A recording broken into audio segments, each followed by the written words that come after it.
Gente, então bom dia para todo mundo, para quem não dei bom dia. Feliz de estar com todo mundo aqui. Prazer conhecer a Alessandra e Ivana. Ivana que eu conheço pelos textos, né? Então é uma honra muito grande. Minha querida professora Patrícia está aqui, que eu demorei para reconhecer que era Patrícia, porque a câmera estava fechada.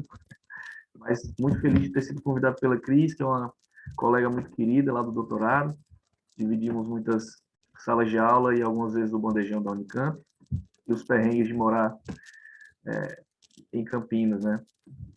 Então, feliz e obrigado, Cris, pelo convite. E como eu vinha falando para ela, né, gente, tá sendo, esse ano está sendo incrível, né? Cansativo, mas incrível pelas oportunidades de fala, enfim, por questões pessoais aqui, né, e que eu vinha falando anteriormente, mas no que diz respeito ao tema que a gente vai conversar agora, eu fico muito feliz pelo interesse no tema, né, e isso vai de encontro com a constatação, né, que eu tinha, que eu tive desde quando comecei a pesquisar o tema no doutorado, ou seja, os povos indígenas na independência do Brasil. Na verdade, eu passei por isso pelo doutorado, né? Não fiquei apenas nisso, mas passei por isso e ao passar por isso e procurar bibliografia, referências na historiografia, percebi o quanto era raro, né?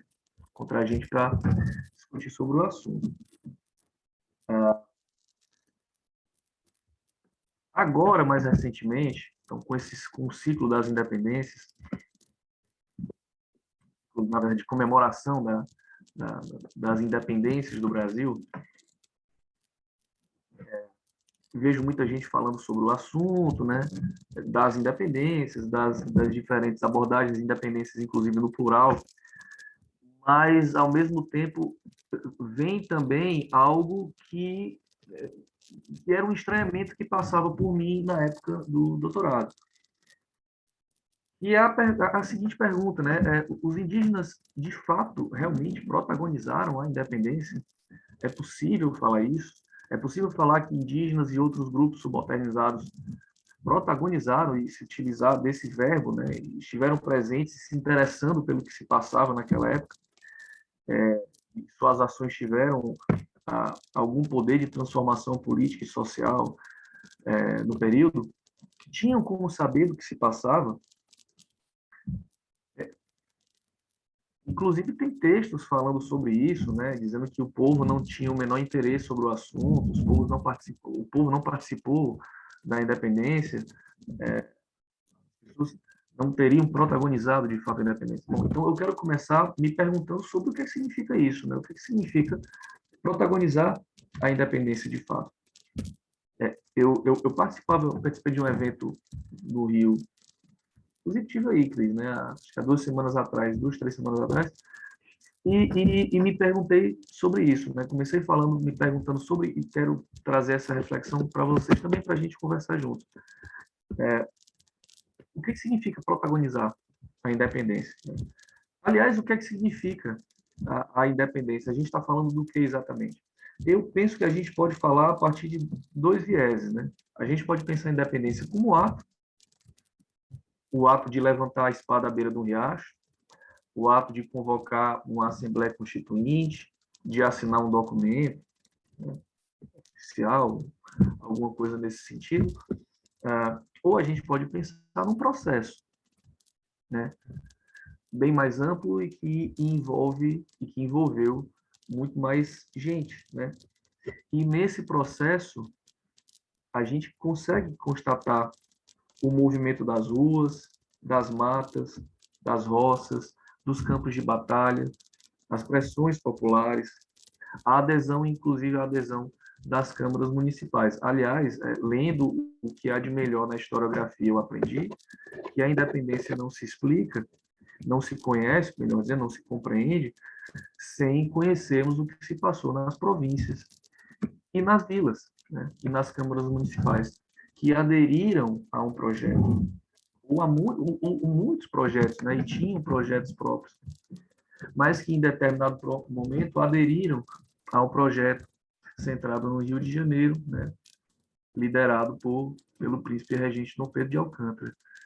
Essa adesão foi um se colocar, né, foi uma ação que vinha de lugares diferentes. Ora, isso também envolveu ação popular, né? E, aliás, eu acho que esse processo da independência, que não se deu nenhum estalar de dedos de um dia para a noite, não se localiza num 7 de setembro ou em qualquer outra data, ele não teria acontecido da forma que aconteceu e na velocidade que aconteceu sem todas essas vozes, esses movimentos, essas pressões populares, essas adesões. Eu escrevi um texto com uma colega esses dias e eu me lembrava de um fato ocorrido justamente nesse processo. Né?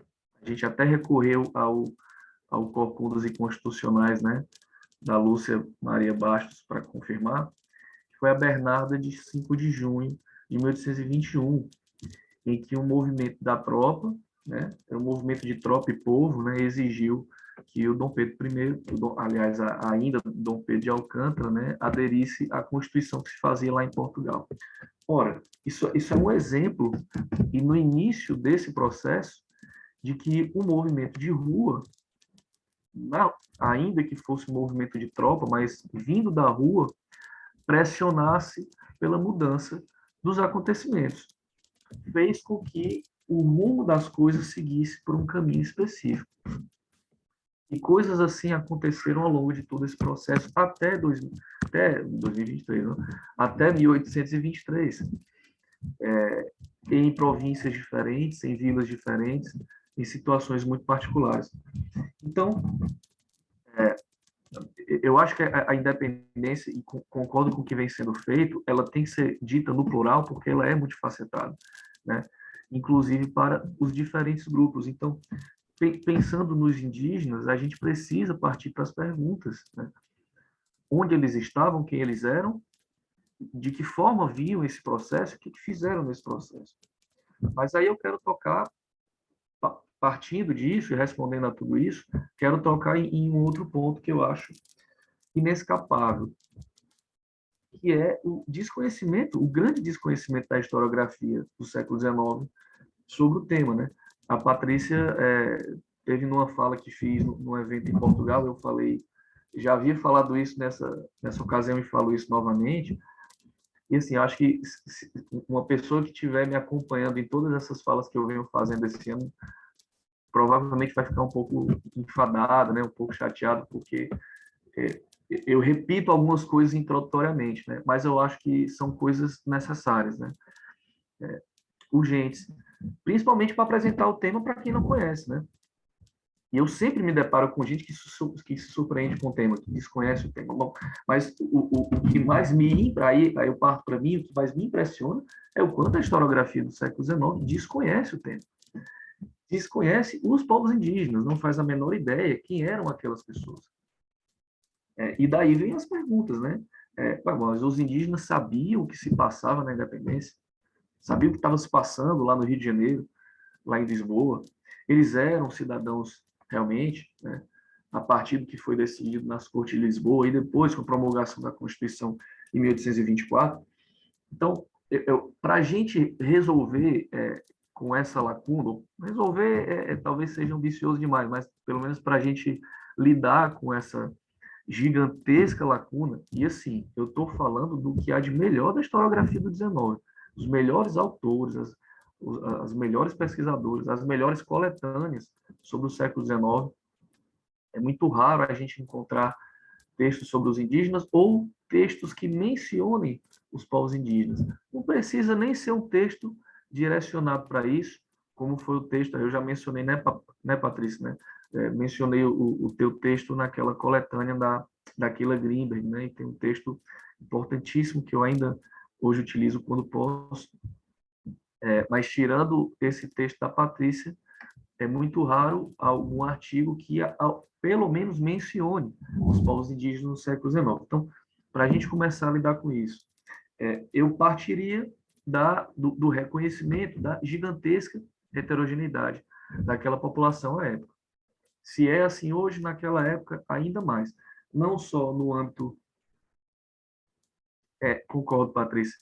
É, o John, eu lembro que eu mencionei esses dias a apresentação do John para a tese de livre docência dele, né, Tupi, Tapuias e Historiadores, e ele falava isso para a historiografia da América Portuguesa, né? Isso ele escreveu em 2001, né? Então, a historiografia da América Portuguesa vem avançando ao falar de muitos grupos subalternizados, né? Escravizados, mulheres, etc. Mas os indígenas ainda não têm espaço nisso. Ele escreveu isso em 2001. Estamos em 2022 e me parece que a historiografia do 19 ainda tem esse problema, nesse mesmo problema. Bom, mas vamos caminhar nessa questão da heterogeneidade, né? Não é apenas linguística, não é apenas cultural, dos modos de ver o mundo, isso a gente sabe muito bem, é importante que a gente reconheça isso, mas também nos âmbitos sociais e jurídicos.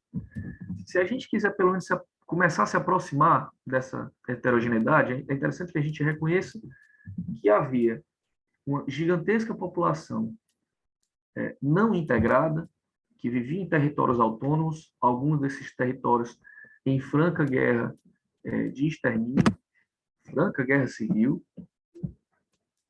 E aí lembrar que quando Dom João VI chega aqui, quando a corte chega aqui em 1808, das primeiras ações da corte, além da abertura dos portos, a gente não pode esquecer, foi a declaração de guerra, de extermínio aos Botocudo, né? Se valendo do dispositivo da guerra justa.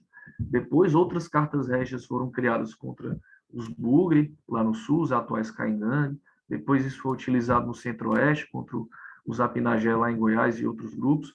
E eu mapeei também a utilização da carta régia contra os Botocudo. Identifiquei isso sendo utilizado aqui para o Piauí, contra os Pimenteira, em 1827. Então, uma avançada década de 20.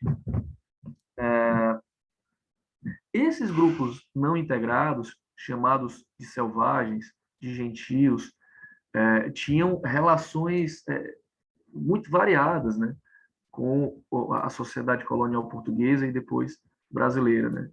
Às vezes de interação, às vezes de isolamento. Olá, Maísa, tudo bem? De isolamento voluntário. Isso precisa ser melhor conhecido. Às vezes essa interação com o mundo não indígena era até muito antiga, então nem necessariamente se tratava de grupos que desconheciam tudo do mundo luso-brasileiro e depois colonial português e depois brasileiro. Lembro, inclusive, de documentação do Ceará, que encontrei na época do doutorado, falando de indígenas desses chamados selvagens, né, Humões, Chocós, Papazes, entrando na Vila do Crato, dando vivas a Dom Pedro na época da rebelião do Pinto Madeira, né? Então, a gente que, nesse caso, gente que já conhecia, né, esse mundo, já havia, inclusive, passado por experiência de aldeamento. Então, são grupos muito diferentes, vivendo em situações muito particulares, que precisam ser melhor conhecidos. Com a independência, o avanço sobre suas terras continua, né? Porque Dom Pedro I, depois, Sagrado Dom Pedro I, não acaba com as cartas régias, né? Elas seguem vigentes até 1831 e, mesmo assim, o problema não se resolve, né? Então, a prática de avanço sobre as terras, de extermínio aos grupos resistentes, escravidão a quem pudesse, né? Distribuição, inclusive, de crianças, e aí a professora Vânia Moreira trabalhou com isso, né? Um artigo importante e recente, captura e distribuição de crianças indígenas para trabalhos com proprietários. Então, o Brasil independente começa assim, né? Começa genocida, né? O projeto brasileiro começa genocida, com um legado, como um legado do que havia anteriormente. Mas há toda uma outra população que eu acho que essa é, curiosamente, ainda mais desconhecida da historiografia, que é a população integrada na sociedade luso-brasileira e depois brasileira. Uma população que era egressa né, de aldeamentos desde os séculos XVI ou XVII ou XVIII, vivendo também em situações jurídicas muito diferentes, né, muito variadas. A professora Patrícia estudou o pessoal é, do, do, da capitania do Rio Negro, depois província do Rio Negro, vivendo sob a Carta Régia de 1798, né, que havia abolido o diretório por lá. Então, os indígenas ali não eram mais tutelados. Por outro lado, eram submetidos a uma série de situações de coerções para o trabalho e coerções ao recrutamento militar, né? Nos corpos de ligeiros, né? Tendo que trabalhar de forma forçada, né? Da mesma forma. Havia gente que vivia fora dos seus aldeamentos, né? Seja por uma autorização que haviam conseguido, seja porque nunca foram aldeados. Isso também é preciso que a gente avance enfim, no conhecimento desses grupos, né? Uma coisa que eu fico me perguntando, sabe, Patrícia, quem não foi abarcado pelo diretório quando o diretório foi promulgado? Quem, à época da promulgação do diretório, vivia como um escravizado em alguma fazenda, um indígena vivendo como um escravizado em alguma fazenda, e teve sua categoria jurídica mudada para que não fosse levado para um aldeamento, né, para uma vila ou para um lugar. Esses grupos seguiram, né, vivos, né, e século XIX adentro. Às vezes, como eu disse agora, nem identificados mais como indígenas, mas a nível comunitário e familiar sabiam que assim eram. E outra população desses grupos integrados vivendo ainda sob um diretório que continuou vigente no Brasil. Situação também muito pouco conhecida. Eu tentei estudar essa situação para o Ceará. Inclusive, o recorte temporal da minha tese de doutorado começa em 1798. A minha primeira pergunta é o que foi o diretório no Ceará a partir desse momento? Como foi um diretório que permaneceu no Ceará nesse momento e que, inclusive, atravessou a independência? É interessante que isso é muito pouco conhecido para outros lugares. O que é que eu estou querendo dizer? O diretório ele seguiu vigente, pelo menos do que eu sei, e pode ser muito mais, mas pelo menos do Piauí até a Bahia. Por que que o diretório continuou vigente, até quando ele continuou vigente, isso é pouco conhecido. Nessas regiões, os indígenas ainda eram tutelados, vivendo sob a tutela de um diretor, em vilas ou lugares de índios, e onde era vila de índio, havia Câmara Municipal e, consequentemente, vereadores indígenas. Esse, especialmente, é o tema da pesquisa que eu venho desenvolvendo hoje, né, com a bolsa da Biblioteca Nacional. A atuação de vereadores e juízes indígenas em câmaras municipais nas vilas de índio durante a independência do Brasil. Como eles se posicionaram a partir dessa sua condição administrativa. Isso vem sendo estudado também pelo querido colega Francisco Cancela, lá na Bahia, né? E lá tinha muito mais vilas de índio do que tinha no Ceará, por exemplo, né? No Ceará são 5 vilas, na Bahia parece que eram 18. 18 câmaras municipais com indígenas vereadores. No Pará e Rio Negro, então, né, Patrícia? Aí passa de dezena fácil, né? São algumas dezenas de vilas de índios. Bom, essa é a situação vasta que a gente tem do que era a população indígena naquele momento. É claro que eu não vou conseguir dar conta de tudo, né, gente? E vou querer me concentrar naquilo que eu venho estudando hoje como um exemplo de possibilidade de investigação sobre os povos indígenas durante a independência do Brasil. Então, primeiro, partir da premissa de que muitos eram heterogêneos, em muitas condições, inclusive nas suas condições jurídicas e sociais, e dois, sim, sabiam o que estava acontecendo. Aí eu assim, para finalizar essa questão introdutória e partir para os exemplos que eu quero dar aqui, quero mostrar alguns documentos do que venho descobrindo para vocês. Eu quero refletir sobre uma coisa que eu venho ouvindo, né, recentemente, de que a gente teria que tomar cuidado com uma memória sobre a independência que talvez forçasse a barra na construção de uma história da independência. Uma memória que seria originária dos movimentos sociais, das lutas democráticas contemporâneas e que meio que forçariam a barra tentando ver na história coisas que não existiram de fato. Eu acho que isso também é uma memória possível, de partir do princípio de que não houve atuação e protagonismo. Eu acho que qualquer memória que precede a pesquisa, ela já começa a pecar daí. Seja ela para ver o que não tinha, seja ela para limar o que de fato tinha.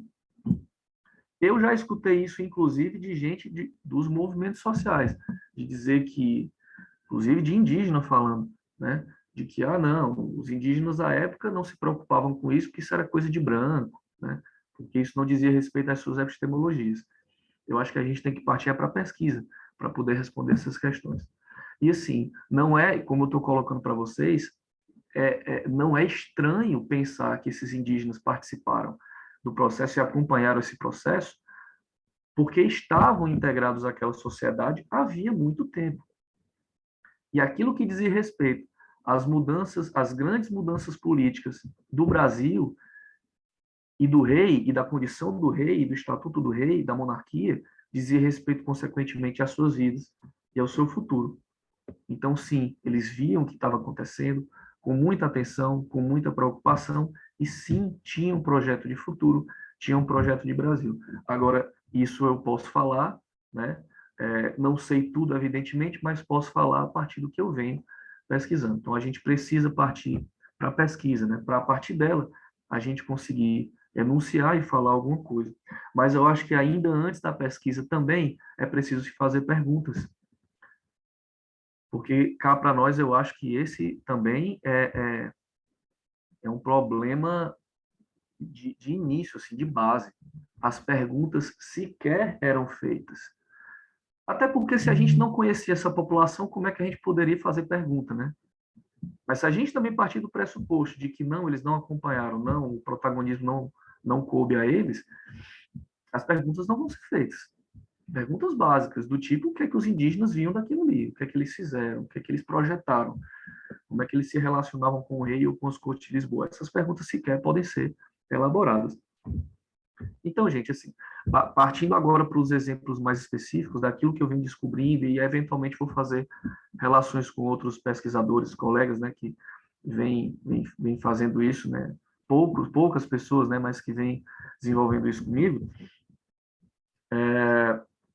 Então, partindo do Ceará que eu estudo, né, dessa população sob o diretório, né, sob um diretório vigente por lá. A cultura política dessas pessoas, algo importante para elas, era a relação de proximidade e reciprocidade com o rei, com a monarquia, né, com a coroa portuguesa. O rei era a máxima entidade protetora para eles. A protetora contra quem? Contra os proprietários brancos e geralmente escravocratas, que abusavam de sua mão de obra e ambicionavam as suas terras. E esse abuso da mão de obra, sobre a mão de obra indígena, frequentemente era denunciado pelos indígenas como uma quase escravidão, ou como escravidão de fato.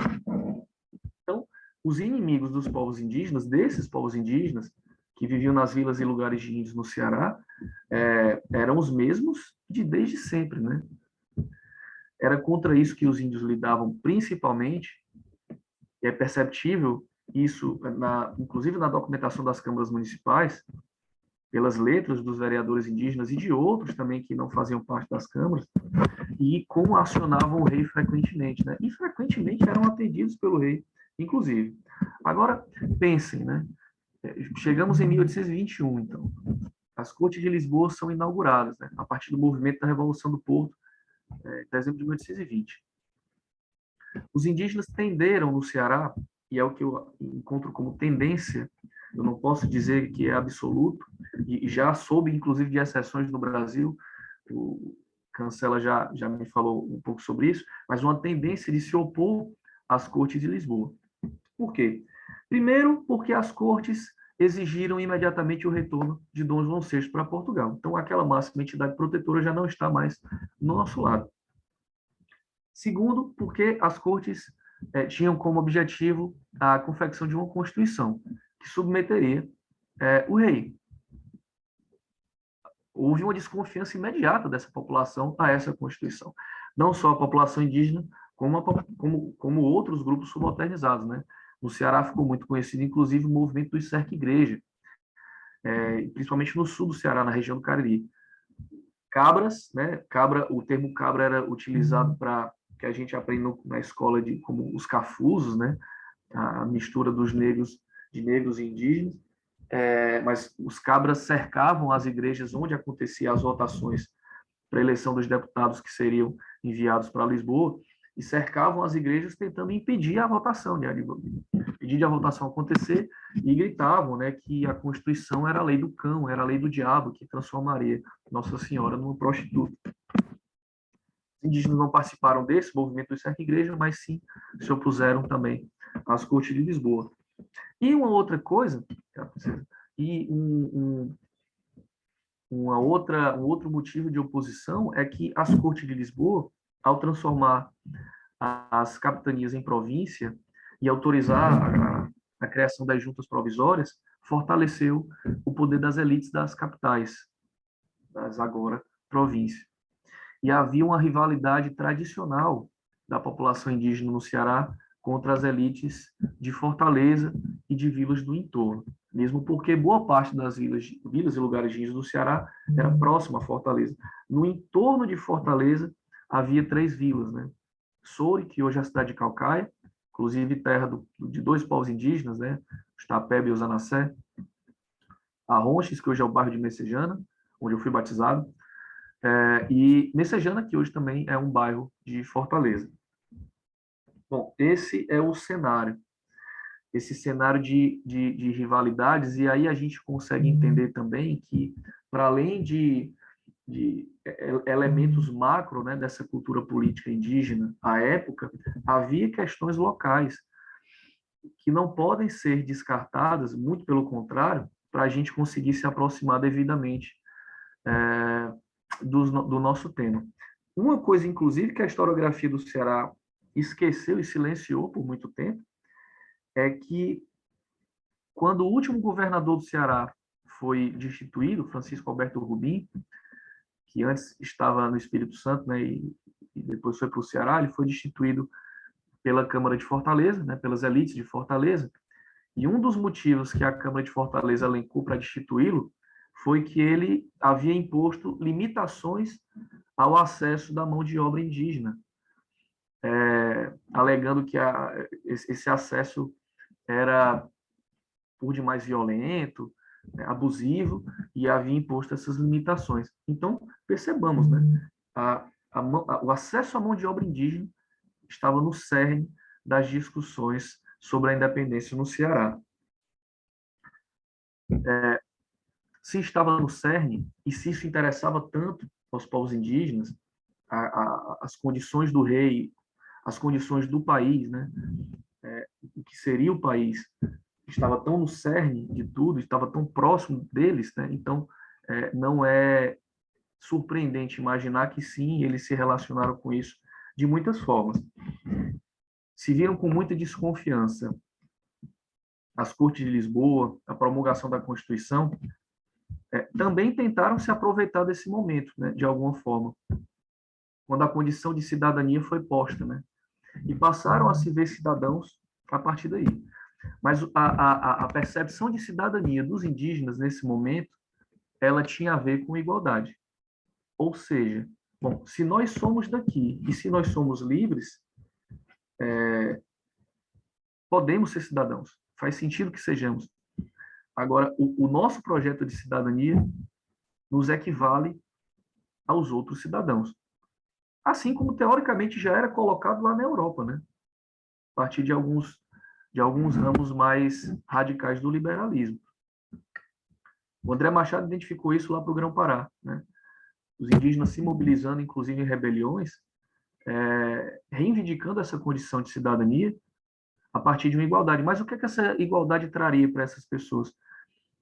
Justamente melhores condições de trabalho, condições mais dignas de trabalho, e que passassem longe da coerção que tradicionalmente era feita, né?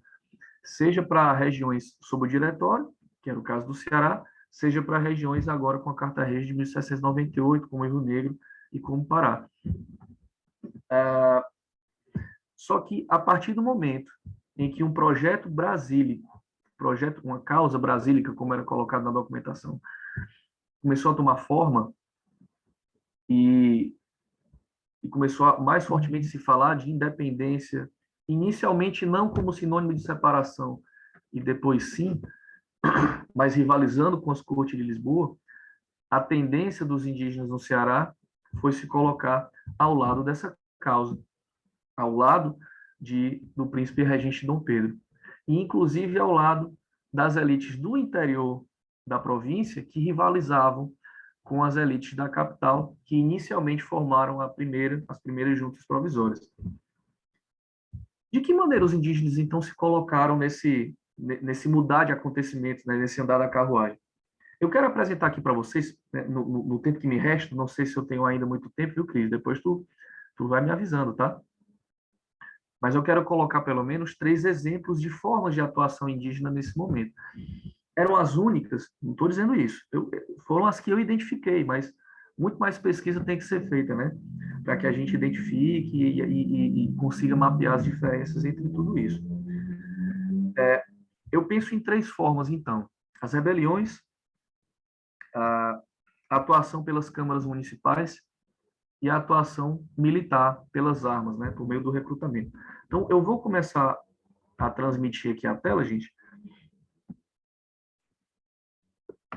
Deixa eu ver se eu acerto aqui. Acho que vocês já estão visualizando, certo? Bacana. Sim, dá para ver já, João. Massa. Deixa eu ver se eu aumento a tela aqui, então. E só tiro as coisas aqui do meio. Bom, um primeiro exemplo que eu quero mostrar para vocês aqui sobre rebeliões. Vou falar de 2 rebeliões que aconteceram no Ceará. A primeira aconteceu em Maranguape. Maranguape é um povoado que fica numa serra do mesmo nome, bem próximo de Fortaleza. À época pertencia à vila de Arronches. Depois se transformou em vila, foi a vila onde nasceu o Capistrano de Abreu, né? Em 22 de setembro, acontece uma rebelião por lá, e isso chega em Fortaleza, na Junta Provisória do Ceará, no dia seguinte. E aqui eles falam de um movimento de índios, com extranaturais, que teriam arrombado as portas de 2 autoridades do lugar, né, o sargento Mó José Agostinho Pinheiro, que era diretor dos índios de 3 vilas de lá, aquelas 3 vilas que cercavam Fortaleza, e Joaquim Lopes de Abreu Lages, um cara conhecido até hoje pelo memorialismo da região, mas que foi um cara que tomou muita terra indígena nessa região de Maranguape, e a documentação, e essa primeira notícia que chegou a eles dizia que eles arrombaram as portas com os ânimos de os assassinar, sempre roubaram as casas, dando gritos, vejam só, gritos contra os europeus e a favor da liberdade dos escravos. Esse pessoal depois foi preso, né, por ação dessa mesma junta. Só que aí a junta foi deposta, né, no ano seguinte, aliás, em dezembro de 1622, né, por um movimento vindo do interior, liderado por 2 figuras, o Tristão Gonçalves de Alencar Araripe, tio do José de Alencar, e do Pereira Filgueiras. Os 2 todos nomes de rua, nome de avenida, rua e avenida lá em Fortaleza. Aí, em 1823, intercederam aos indígenas, né, e conseguiram a autorização do Dom Pedro I para libertá-los, conseguiram o perdão do Dom Pedro I e foram libertados. Só que nesse pedido eles escreveram um relato dos acontecimentos lá de Maranguape, né, e dessa vez com a versão indígena dos acontecimentos, né, intermediado pelo Pereira Filgueiras, mas de alguma forma a percepção indígena aqui. O que eles disseram é que não teve nada disso, não teve nada de ânimo de assassinar, nenhuma gota de sangue foi derramada. Na verdade, eles ouviram dizer que a tal da Constituição Portuguesa viria para escravizá-los e queria saber da opinião dos 2, né? De que lado eles estariam. E em algum momento eu trouxe esse trecho aqui, em que eles disseram que o que na verdade aconteceu ali, não derramaram nenhuma gota de sangue. Eu estou tentando achar o trechozinho, está aqui. Exigir a sua liberdade debaixo dos auspícios do rei, defensor perpétuo do Brasil. fazem retumbar nos ares seus nomes augustos, a sua independência política. Vejam que como a coisa muda de figura e para aquela elite, essa nova elite política do Ceará, os indígenas já são colocados como aliados importantes, que podem ser referenciados a partir de seus nomes augustos, os nomes desses caras como augustos, e retumbaram nos ares sua independência política. Isso é colocado pela primeira vez dessa forma na documentação. E repare como a mudança de rumos do cenário local faz tudo mudar de rumo, né? Faz até a sua condição nas relações sociais ter um sentido diferente. E aí a gente percebe também por isso qual era a preocupação indígena ao se colocar numa rebelião, por exemplo, nesse contexto, né? Nesse período da independência. Tentando passar aqui, só um minuto. Aqui, o abaixo-assinado dos indígenas que estavam presos e foram libertados e que participaram da rebelião. Uma segunda rebelião, essa interessantíssima, estou achando muita coisa sobre ela, foi quando o padre Felipe Benício Maris e outras autoridades lá da Serra da Ibiapaba, onde havia Vila Viçosa, hoje é a cidade de Viçosa do Ceará, e o lugar de índios de Baepina, hoje é a cidade de Ibiapina, foram expulsos na base da porrada lá da região, em julho de 1822. Eu me deparei com essa história pela primeira vez na escrita da tese. O negócio é que, na época, eu não entendia bem por que esse pessoal foi expulso de lá. A documentação não deixava isso muito claro. Mesmo porque a documentação que eu tive acesso foi toda escrita por terceiros, né? Então, os documentos que eu encontrei à época não foram escritos por indígenas. Mas se falava, né, que lá o padre Felipe foi cercado dentro da igreja, botaram no serra abaixo montado no meio de uma cangalha, de uma besta velha piorenta, e levou muitos pescoços que davam às cunhãs, ou seja, as indígenas. As indígenas tiveram participação fundamental e direta nessa expulsão.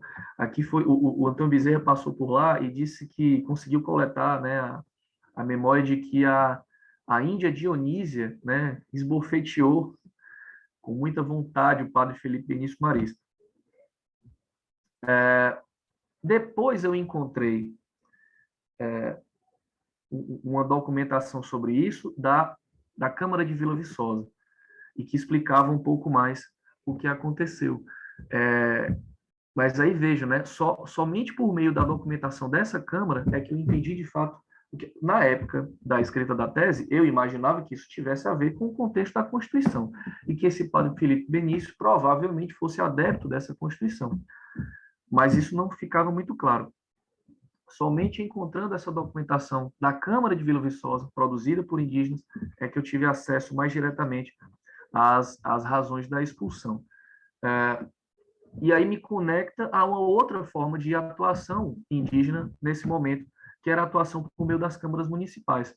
Aquilo que eu falei para vocês no início, de que muitos indígenas se aproveitaram do momento da Constituição, desse contexto constituinte, para demandar direitos e se entender como cidadãos iguais, né?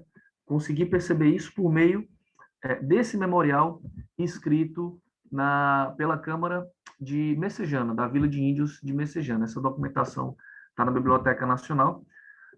Aquela apresentação, né, Patrícia, que fiz lá em Portugal, né, naquele evento lá de Portugal, eu falei mais detalhadamente sobre ela, não vou detalhar porque tomaria muito tempo, mas o que eu acho que é interessante falar sobre ela é que foram apresentados 8 capítulos, né, de propostas de melhoria para a vila, e todas elas se direcionando para a seguinte questão, né? Nós temos condições de gerir a vila com autonomia. Por exemplo, não queriam mais diretor, por exemplo, queriam a incolumidade das suas terras, que não fossem mais invadidas pelas vilas vizinhas, que tivessem autorização para vender aguardente, que o diretório os proibia, porque seriam considerados incapazes. Então, o que é que eles estão dizendo aqui? Não, nós não somos incapazes, somos plenamente capazes, por isso nós somos cidadãos. Inclusive, o ofício que envia o memorial em anexo, ele fala o seguinte, né? que o memorial foi feito como resposta a um ofício de novembro de 1821 da Junta Provisória, passado a esta Câmara com os repúblicos e demais cidadãos. Então, os indígenas que compunham essa Câmara, referindo-se a si e ao povo da vila, que era majoritariamente indígena, como cidadãos. Aqui abaixo, 4 assinaturas, olha quem está em cima. Joaquim Lopes de Abreu Lage, aquele mesmo da revolta lá de Maranguape, mas esses dois, esse último eu não descobri quem é ainda, mas esses dois aqui do meio, Antônio Francisco Pereira e Francisco Pereira Corrêa Lima, são vereadores indígenas, né? Quero falar também rapidamente de uma descoberta que fiz agora na Biblioteca Nacional. Eu postei isso no Instagram, né, Patrícia? E que eu queria ter abraçado alguém, né, quando eu me deparei com ela. Que é um livro inteiro da Câmara de Vereadores da Vila de Arronches, lá do Ceará. A Vila de Índios de Arronches, né? E era um livro que era desconhecido, né? Mas depois eu fiquei me perguntando, será que eu realmente descobri ou será que não tinham procurado ainda? Eu acho que está mais para isso, né? Porque nem foi difícil de achar no guia da Biblioteca Nacional. Você colocar Arronches, vai aparecer lá. Mas veja só também a questão. O que aparece no guia da Biblioteca Nacional é documentos da Vila de Arranches, algo assim, Vila de Arranches, documentos oficiais, uma coisa assim. Então, primeiro que está escrito errado, né? Não era Arranches, era Arronches, mas segundo, acho que o mais importante, essa documentação não era referenciada como sendo uma documentação de Vila de Índios, ou seja, produzido também por indígenas. Os arquivos desconhecem essa realidade indígena,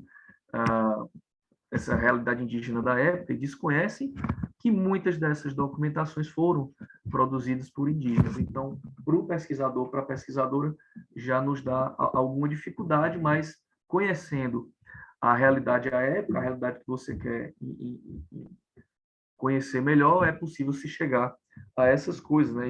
E driblar tudo isso. Né? Algumas imagens aqui a imagem de abertura, né, do livro, né, que começa com o registro de 1792, vai até 1831. Dessa mesma vila, a Vila de Arronches, fazia parte dela, né, um indígena que está sempre aparecendo para mim. E esse cara me prova, por A mais B, que de fato os indígenas se protagonizaram a independência, que esse cidadão bem aqui, o Vitorino Corrêa da Silva. Esse cara está me aparecendo o tempo inteiro, né? Porque ele era multifacetado. Ele era vereador lá em Arronches. Nesse livro que eu descobri também, descobri entre aspas, né? Mas eu descobri que ele era também, ele chegou a ser escrivão da vila, né? Da Câmara, escrivão da Câmara. Aqui ele aparece, nesse registro abaixo, como eleitor da eleição que formou uma das juntas provisórias lá do Ceará. Então, ele estava lá, né, apareceu nesse momento, fez parte da junta eleitoral do Ceará ao longo de 1822, aparece aqui a assinatura dele aqui abaixo.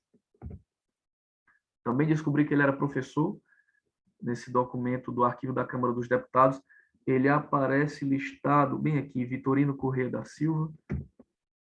E aí, muita gente pode estar se perguntando, sim, mas como é que você sabe que ele é indígena, né? Se o nome dele está em português, e até aqueles outros dois lá de Messejana, né? Como é que você sabe que eles são indígenas? A gente vai fazendo cruzamento da documentação, né? E eu gosto muito de usar as cartas patentes, né? Os livros de patente, né? Para sargento-mor, capitão-mor, comandante, coisas assim. E nesse aqui ele aparece, né? Como Vitorino Corrêa da Silva, homem índio e morador do termo da Vila de Arronches. Aqui ele foi nomeado para capitão-mor das ordenâncias dos índios da dita Vila de Arronches, né? Aqui também eleito, aqui é o próprio juramento dele, né? Eu, Vitorino Corrêa da Silva, eleito para capitão-mor das ordenâncias dos homens brancos e índios da Vila de Arronches. Sempre prestes desta gente para o serviço nacional e imperial. E aqui já com uma nova linguagem, né? Com um novo vocabulário de um Brasil já independente. E uma última documentação sobre as câmaras que quero mostrar é justamente aquela que eu me referi, da Câmara de Vila Viçosa. Essa documentação está no arquivo da Câmara dos Deputados, e ele também não identifica que a documentação se trata de uma vila de índios, consequentemente produzida por indígenas. E o que eu encontrei lá, eu acho que eu vou demorar um pouco para dar conta, né? Porque é muito e é impressionante. A gente não tem um livro como um daqueles de Arronches, né? Na verdade, nem de Arronches a gente tinha, né? Agora a gente descobriu que temos. Mas não temos um livro de atas da Câmara de Vila Viçosa, né? Temos documentos dispersos, né? O Lixo trabalhou com alguns documentos que o Freire Alemão transcreveu de atas do século XVIII, né? Do início do século XVIII. Desculpa, de meados do século XVIII, né? Início da promulgação do contexto de vigência do diretório. Mas no século XIX não temos. E aí encontramos esse conjunto lá, que se refere justamente à expulsão do padre Benício e outras autoridades. Esse primeiro que eu encontrei, ele é muito pequenininho, mas eu acho que ele sintetiza muito bem a percepção da Câmara à época, e de uma Câmara que comprava o ato, que comprou o ato feito pelos rebeldes, né? Pelo aquele povo que se rebelou, por aquelas mulheres que colocaram o padre Benício para correr. Olha o que é que dizia: a Câmara da Vila Viçosa Real, eles esqueceram do Viçosa, da comarca desta província, representa que, cansados de sofrer os arbitrários procedimentos do governo daquela província, quase todo composto de europeus inimigos da causa brasílica, consequentemente já se colocam como adeptos da causa brasílica.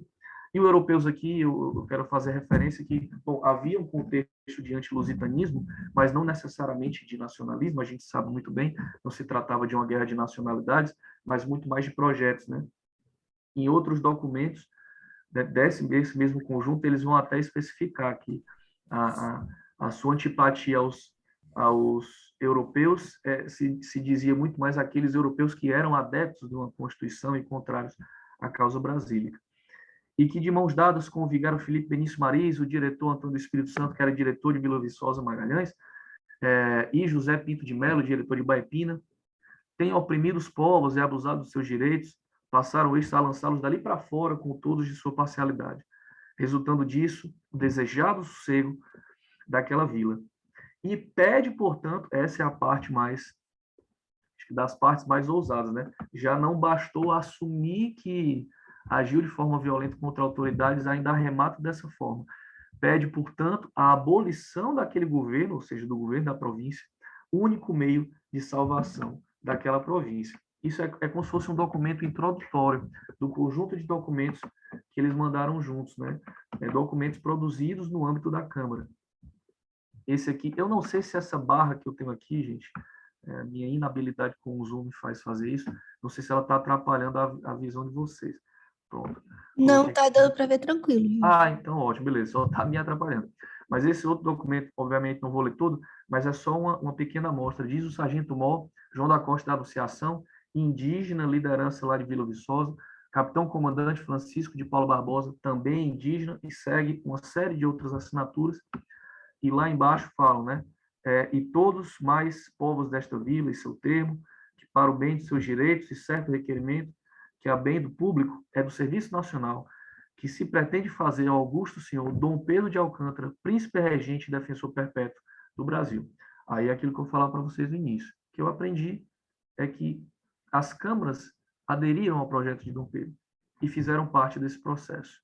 A gente está diante de um documento produzido por uma Câmara de Vila de Índios, em que indígenas a compuseram e fizeram essa adesão ao projeto de Dom Pedro I, a causa brasílica. Não por uma submissão cega, não por ser um papel em branco, né? Mas por ter uma cultura política específica e por questões locais que fizeram com que, nesse cálculo, né, nesse momento, o cálculo mais correto fosse aderir à independência.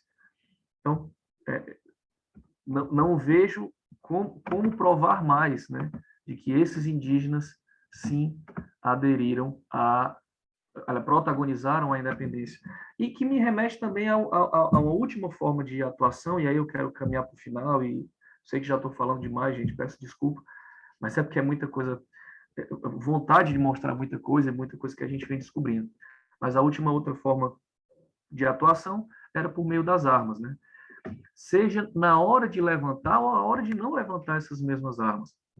Quando a primeira junta da capital, aquela primeira junta provisória das elites da capital da província foi deposta e se demitiu em dezembro, né, diante de uma invasão de mais de 8 mil pessoas vindas do interior, essas mesmas lideranças, antes de fugirem de vez, tentaram acionar os indígenas da vila. E aí esse documento produzido pelo José Pereira Figueiras fala, né, que o José Raimundo de Passos por Bem Barbosa, Mariano Gomes da Silva, membros do governo extinto, né, tentaram revoltar os índios de Monte Mó Velho, de Messejana, Arronches e Soure, né.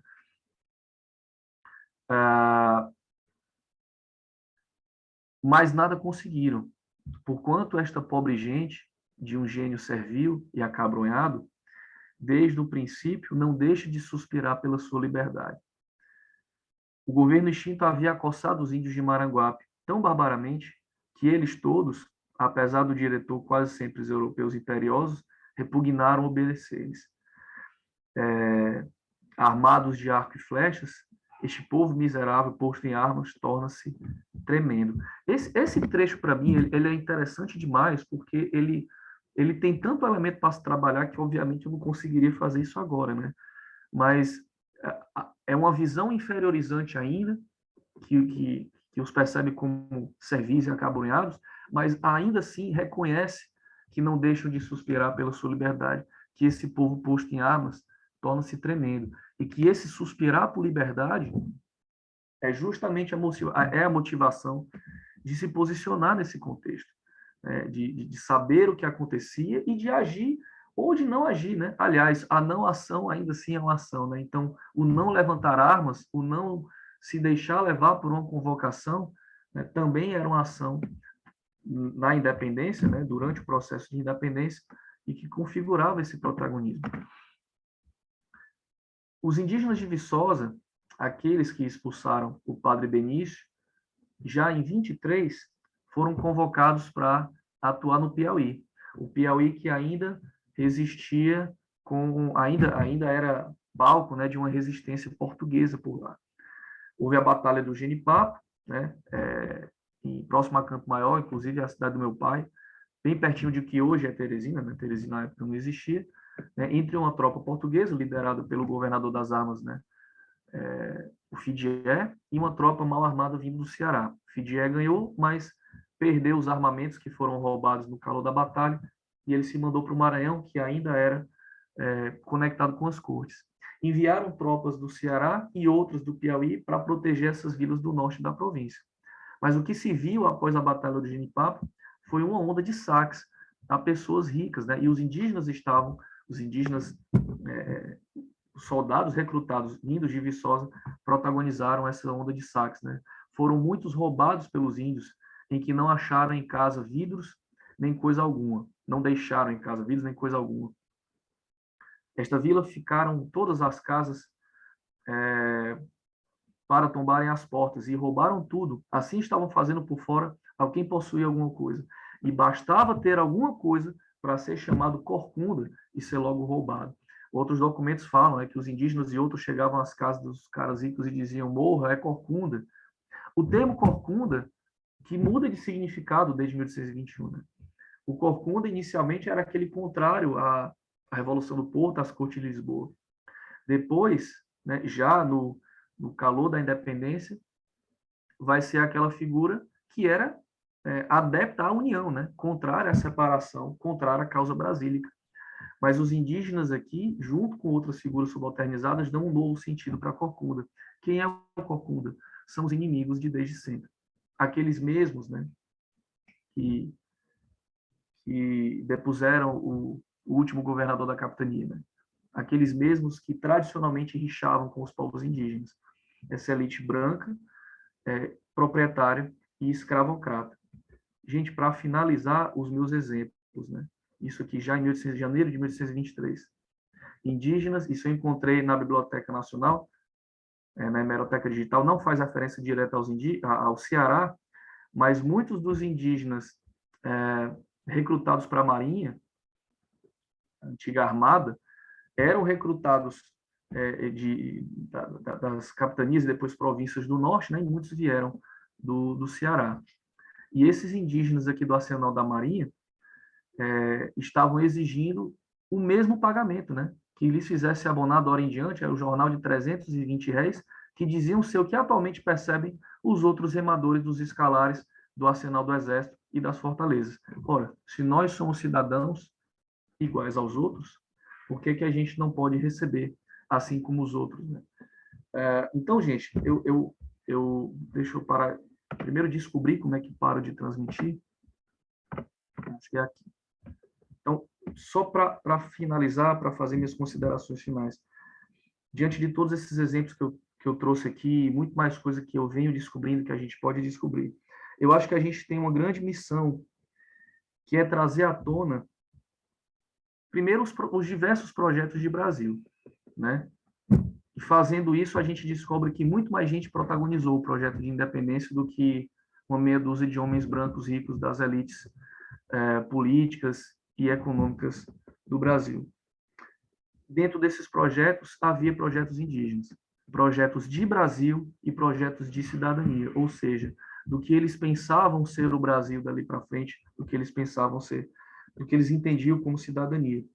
Eu acho que a gente tem que ter essa missão diante de uma historiografia que, pelo menos na minha humilde, né, e jovem opinião, legou uma visão que construiu o Estado Nacional por meio da inferiorização do outro, da inferiorização dos indígenas, e que precarizou sua cidadania.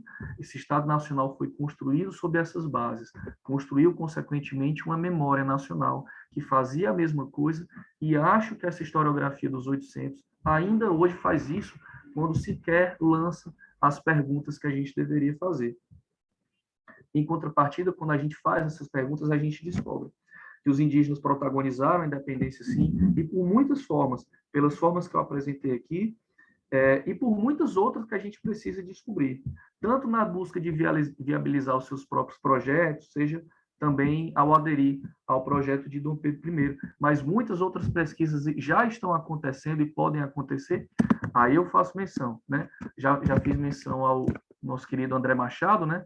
Falando de indígenas que acharam interessante as cortes de Lisboa, porque viam ali uma perspectiva, né, de entenderem assim como cidadãos iguais que não seriam mais coagidos ao trabalho. O Cancela viu essa mesma tendência na Bahia de se contrapor às cortes por parte das vilas, mas encontrou uma vila que aderiu às cortes, né? Essa diversidade é super interessante, precisa ser mapeada e conhecida. E o trabalho da Mariana Dantas, né, que lá para 1824 fala de um grupo de índios lá de Simples, levantando o estandarte de Dom João VI, pleno 1824. Mas pegando essa tendência, né, que eu apresentei aqui, mesmo com ela a gente consegue ter muitas conclusões, né, pelo menos algumas conclusões, mas de que a oposição indígena às cortes e à Constituição Liberal não impediu essa operacionalização das ideias liberais. Seja aderindo, mas principalmente se opondo a ela, essa operacionalização aconteceu, inclusive no que diz respeito à cidadania. Porque ali era um momento de busca por ampliação de prerrogativas, de cidadania, de autonomia e de liberdade. Algo que foi sistematicamente precarizado ao longo da década de 20. Como eu falei, o Estado brasileiro se constituiu dessa forma, sob essas bases, e que apesar de a gente ter tido um marco fundamental, importante, que foi a Constituição de 88, isso ainda não é resolvido, né? Então, pela morte, pela execução dos Guarani Kaiowá acontecendo nesse momento, a morte do senhor Aticum lá em Pernambuco, de Dom e de Bruno e de tantos outros, né, cujas mortes vêm aumentando desde esse último governo fascista, e aí lembro do Paulo Paulino Guajajara, aqui vizinho a mim, aqui no Maranhão, isso não é um problema resolvido. Consequentemente, isso não é só o que a gente está fazendo aqui, o que eu proponho que a gente faça aqui não é só uma memória forçando a barra para a historiografia. Eu acho que o que a gente precisa fazer aqui é compreender o Brasil, né? Então, obrigado, gente. É isso. Desculpe se falei demais. Quero muito conversar com vocês. Valeu. Foi ótimo, João. Muito obrigada. Agradeço mais uma vez por você aceitar esse convite e adequar a gente à sua agenda, que tem sido bastante corrida esse ano. Então, muito obrigada por compartilhar conosco as suas pesquisas e toda essa paixão mesmo que você tem, né, pelo seu tema, que se nota na sua fala. Bem, está aberto para perguntas. Quem quiser pode levantar a mão ou pode abrir o microfone e falar. Quem quiser fazer alguma pergunta. Tem vários comentários no chat, mas não vi nenhuma pergunta por enquanto. Eu vou começar, então, enquanto vocês se aquecem. Eu fiquei pensando, João, como para os meus alunos que estão aqui da disciplina, né? Se você podia falar um pouco como são organizadas essas vilas de índios, como são, se são auto-organizadas, e com essa mudança toda depois do diretório, né? E uma coisa que a gente também conversou muito na disciplina é essa divisão entre escrita e oralidade. Que muitas vezes a gente pensa nos povos indígenas ou nos povos africanos como povos da oralidade. E não tem nada de errado com isso. São povos que têm recursos mnemônicos importantes e operam com memórias e com formas de oralidade muito específicas. Mas acho que o que você mostra para eles, para a gente, é que a escrita é muito valorizada por esses indígenas, né? Mesmo que eles não sejam autores, aí você podia falar um pouquinho para a gente se tem muitos casos, como o do Vitorino, que chegou a ser escrivão ou não, né? Qual que é o estágio de letramento? Mas, de toda forma, lá naquela lista que você mostra de autoassinados, né, de assinaturas do Levante, tem lá aqueles que assinam com uma cruz. Então, mesmo que não sejam letrados da maneira como nós entendemos hoje, e eu sei que nós não podemos entender a alfabetização da mesma forma como nós entendemos hoje, eles veem essa escrita e o poder da escrita como um poder de mudar a situação de vida específica deles, né? Então, a escrita faz parte do seu cotidiano, ainda que não todos como escrivães, como é o que acontece com o Vitorino. Aí eu queria que você falasse um pouco sobre isso, né? E que me parece toda essa novidade que você tem encontrado na documentação é de uma documentação camarária. Aí se você pode falar um pouco sobre essas mudanças na historiografia de acordo com as fontes, né? Quais são as fontes, então? E tem um pedido aqui no chat para você falar um pouco sobre esse documento que você encontrou na BN.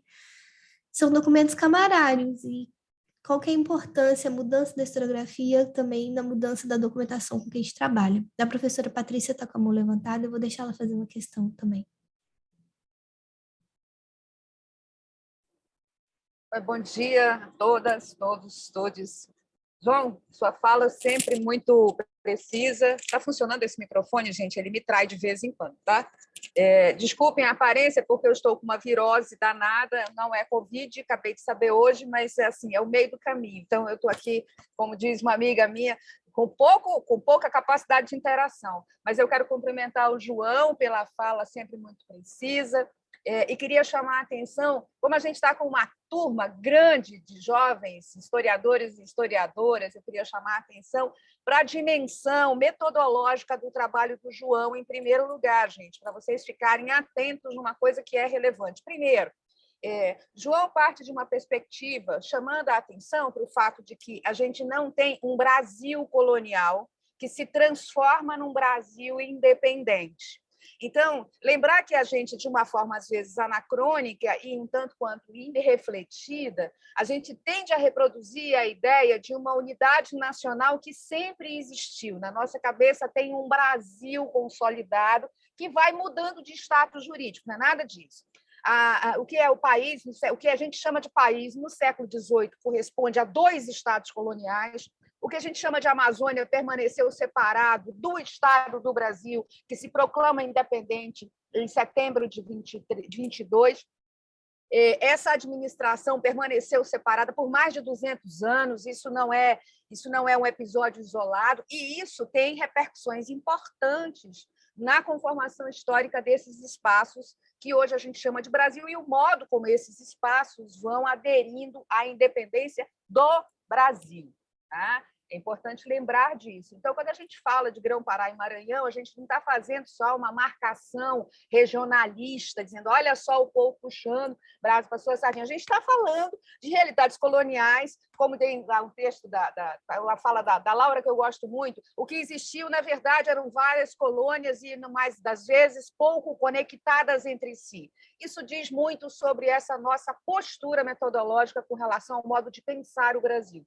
A segunda coisa é a ideia que João está trazendo, e que não é nova, porque a gente tem assim João é um dos representantes desta nova geração da história indígena e fala mesmo com muito entusiasmo, mas a gente está constituindo um campo historiográfico há mais de 2 décadas, né, João? Com o pioneirismo do John Monteiro, e hoje a gente pode falar de história indígena e do indigenismo como um campo de investigação consolidado na historiografia, mas ainda tem muito que fazer. Então, a segunda chamada também é de natureza metodológica. O modo como se encara a presença de atores na história brasileira. E aí, neste caso dos povos indígenas, eu vou junto com o João, a gente precisa insistir na ideia de que a historiografia sabe pouco sobre os povos indígenas no 19, porque, de algum modo, historiadores profissionais mantêm um certo preconceito com relação à agência dos povos indígenas. E a última questão vai ao encontro do seu comentário, Cris. Já lhe apelidei, tá? Já fiquei íntima. Que diz respeito, por exemplo, à questão do letramento, do acesso ao letramento. Estava discutindo com o João em outras ocasiões. Eu estou trabalhando com cartas indígenas na Amazônia da segunda metade do século XVIII. Então, pensando no letramento como mais uma estratégia de política indígena, né? Ou seja, o domínio das letras para poder acessar determinados espaços de poder. E isso para o século XVIII, não para o XIX. Mas para o XVIII, tratando dessa mesma dimensão. Porque a gente continua imaginando, e isso é muito frequente, João sabe bem isso, quanto é frequente a colegas historiadores olharem para os povos indígenas e trazer para esta percepção limitações do senso comum, né, com relação à sua capacidade de compreensão, de construção de política, de letramento, uma certa visão estereotipada do que significa ser índio. E aí, quer dar um exemplo muito frequente? Eu acabei de publicar, na verdade, são 2 artigos que vão sair. Um já saiu na Almanac sobre os índios no Arsenal da Marinha do Rio de Janeiro, como fiz um comentário aqui enquanto o João falava, e o segundo vai sair na Topoi, que diz respeito aos índios que viviam na corte do Rio de Janeiro como trabalhadores. Eu estou discutindo o conceito de trabalho livre na corte no 19, e eu chamo a atenção o quanto os índios são invisibilizados na corte no século XIX. Eles moravam no bairro da Saúde. Mas, assim, tem um quadro que é famoso, que chama Enterro de Negro, eu chamo sempre atenção para isso, chama Enterro de Negro, que vocês conhecem certamente, que é uma representação de um corpo sendo transportado na rede. E no cantinho, assim, tem um casal de índios com seus cestos e abanos. E as pessoas olham para o enterro de escravizado, mas não olham para os índios no cantinho. E eu sempre chamo a atenção dos colegas do Rio, eu disse, olha, eles estão aqui, mas eles não são vistos. Isso é também postura metodológica. Eu queria cumprimentar a todos pela iniciativa, tem vários colegas aqui, identifiquei Ivana, Leonardo, tem uma pergunta da Iris Cantor aqui. Meninos e meninas, vocês têm muito trabalho a fazer, além do que o João está fazendo da Biblioteca Nacional, a documentação sobre índios no Rio de Janeiro, que tem no arquivo do Estado do Rio de Janeiro, é extraordinária. Eu sequer cheguei a 1/10 dessa documentação, é muito incrível, porque aqui, o último comentário, e eu queria que o João comentasse sobre essas dimensões metodológicas mesmo do trabalho, como profissional. A gente tem um ditado que diz assim, uma fala, eu acho que é do Bachelard, na vida como na ciência, só se acha aquilo que se procura. A gente precisa estar com os olhos atentos para procurar isso, porque só assim a gente pode descobrir, né, João? Porque se você não está com o olho treinado, passa despercebido ou desapercebido, e aí, mais uma vez, porque seu olho não está treinado para ver. São esses três comentários de natureza metodológica que eu queria que o João também me ajudasse a refletir aqui, porque, afinal de contas, quando a gente está diante de jovens profissionais em formação, vale a pena muito pensar sobre esses aspectos. Foi muito bacana, gente. Obrigada. É verdade, tem uma pergunta aqui da professora Iris Cantor, que fala assim: caro João, desde o meu doutorado sobre as academias brasílicas, tenho recolhido manifestações políticas oriundas das camadas populares que expressam claramente uma visão brasílica e até um sentimento americanista claramente enunciado. Você chegou a encontrar alguma referência que revele essa consciência continental mais ampliada? Então, eu agradeço a professora Patrícia pelos comentários e questões, e também a professora Liz Cantos. Eu vou passar para o João agora, se alguém quiser fazer mais uma questão, a gente deixa para depois. Oi, Patrícia, Iris.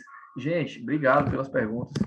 Eu peço até perdão se a minha fala foi meio engaguejada, mas é porque na hora que eu vi Ivana Lima, Iris Campo e Patrícia Mello, gente, mas é muito bom.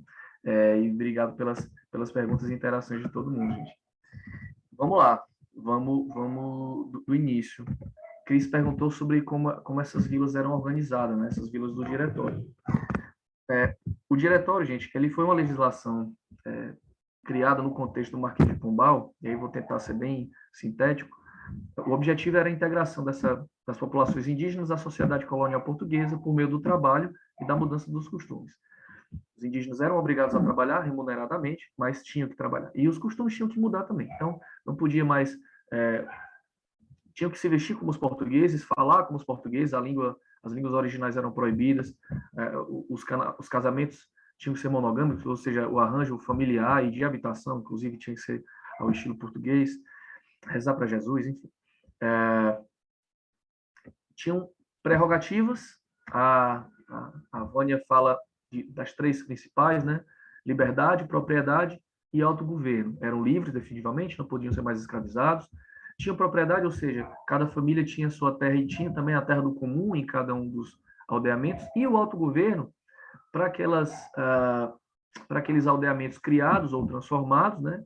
E que passariam a condição de vila. Alguns viraram lugares, que corresponde ao que a gente chama hoje de distrito, de um município, mas havia as vilas também. As vilas eram emancipadas, ou seja, um município emancipado, e tinham câmaras municipais. Nessas câmaras, os indígenas tinham a prioridade na ocupação dos cargos. Como também nessas vilas tinham que aprender a ler, sempre tinha que ter as escolas, né, os mestres de primeiras letras, ou então mestres e mestras para os ofícios do sexo, né, como era dito na documentação da época. Então, pelo menos os filhos das lideranças eram letrados. Isso que a Cris observou muito bem, havia assinaturas com a cruz, né? Provavelmente não era toda criança que frequentava a escola ou frequentava regularmente, apesar das instruções dos governadores das capitanias. Mas o diretório também impunha limitações. Os indígenas eram considerados incapazes, por isso deveriam ser tutelados. Por isso a figura de um diretor. Em cada aldeamento, em cada vila, em cada lugar, havia um diretor que era responsável pela distribuição do trabalho e pelo cuidado com esses costumes, né? com a prática dos costumes corretos. Já que eram incapazes e deveriam ser civilizados, então deveriam também conviver com brancos ou pessoas alegadamente brancas ou os não índios, os chamados extranaturais. Eles tinham que conviver na vila, né? Então essas pessoas poderiam morar nas vilas e lugares pagando foro, ou seja, pagando imposto para as vilas. Nas vilas de índio, esse era basicamente a origem das rendas, que eram muito poucas, né? E nas câmaras tinham que conviver com essas figuras também. Então, a prática administrativa indígena, ela convivia com essas pessoas a partir de um letramento que se dava desde o início. Então, eu entendo que a gente pode falar não só de uma cultura política administrativa, mas de uma cultura escrita também. E o que a gente precisa também ainda mapear, né, Patrícia, eu considero, né, aí seria preciso fazer um estudo de uma duração um pouco maior, como esse espaço para atuar politicamente pela escrita nas câmaras, ele se transforma desde meados do 18, quando o diretório é promulgado, até o final da década de 20. Por quê? As câmaras municipais passam por mudanças no Brasil todo, né? Isso a Maria de Fátima Gouveia observa também. A ascensão dos grandes comerciantes portugueses sob aquela elite, aquela nobreza da terra. Isso em alguns lugares dá em tensões, em outros lugares dá em acordos. Me parece, o que eu consegui observar até agora, é que para as vilas de índios no Ceará, a quantidade de extranaturais que chega nessas vilas e, consequentemente, nessas câmaras, ela dispara a partir de 1800 e pouquinho. Um exemplo disso é a Câmara, é a vila de Monte Moro Novo, que hoje é a cidade de Baturité, próxima a Fortaleza, Patrícia conhece. Até 1810, a documentação fala que aquela documentação era, em maioria, de indígenas. De 1810 para frente, passa a ser a única vila com a população indígena minoritária. E lá, os indígenas tinham muito pouco espaço de atuação na Câmara. Não que não tivessem, não que não conseguissem instalar. Estavam, né? Mas eu consigo perceber como é diferente das outras vilas, né? Das outras vilas de índio, como é o caso a gente observou aqui, né? De Messejana e Vila Viçosa, em que, inclusive, a Câmara, mesmo tendo brancos ali, comprou o ato, né? Um ato rebelde e agressivo, né? Das indígenas que expulsaram os padres, né? Cris, eu acho que essa oralidade e essa escrita, então, elas conviviam. Eu me lembro de um exemplo, e aí Patrícia falando sobre a presença de indígenas no Rio de Janeiro, né? A Patrícia deve conhecer o trabalho da Ana Paula, né? A Ana Paula tem um trabalho essencial para falar disso, né? Que ela fala ela inclusive usa a expressão dos diplomatas indígenas, né? Gente que saía dos seus aldeamentos, né? Um dos primeiros a vir encontrar com Dom João VI pessoalmente foi o João Marcelino, que veio daqui do Piauí, de São Gonçalo do Amarante, né? Isso em 1811, né? Mas teve uma comissão dessa, Cris, que veio do Ceará, saiu também de Vila Viçosa, e para pedir nada mais, nada menos do que a abolição do diretório. E entregou pessoalmente para Dom João VI um requerimento gigantesco. E a cópia dele está lá em Fortaleza, né, no Arquivo Público do Estado do Ceará. E há respostas disso na Biblioteca Nacional. Nesse requerimento, eles relataram como foi a experiência com cada um dos diretores que passaram pela vila desde meados do 18. E levaram junto com esse requerimento carta patente de antepassados lá do início do 18, né? Coisas que haviam acontecido há mais de 100 anos, né? Fazendo referências, às vezes, à expulsão dos holandeses. Aí me lembro também de um outro caso, né, de um indígena que pediu uma patente, né, e pediu para ser vaqueiro no Piauí com patente de alferes, e se dizendo neto de Lopo Tavares da Silva, que foi companheiro de Felipe Camarão na expulsão dos holandeses. Isso ele escreveu em 1816, 14, 16, fazendo referência a coisas do século 17, né? Essas coisas, portanto, não conviviam, mas isso aí concordo plenamente com a Patrícia.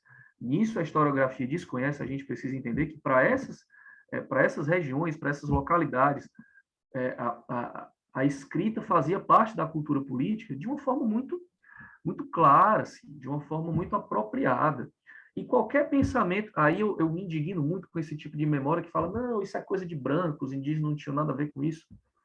Não é, a vida real é diferente, a gente precisa olhar para a documentação para a gente entender. Se os indígenas se apropriam de coisas que não são originários do seu próprio meio, e a verdade, nós que não somos indígenas fazemos isso o tempo inteiro.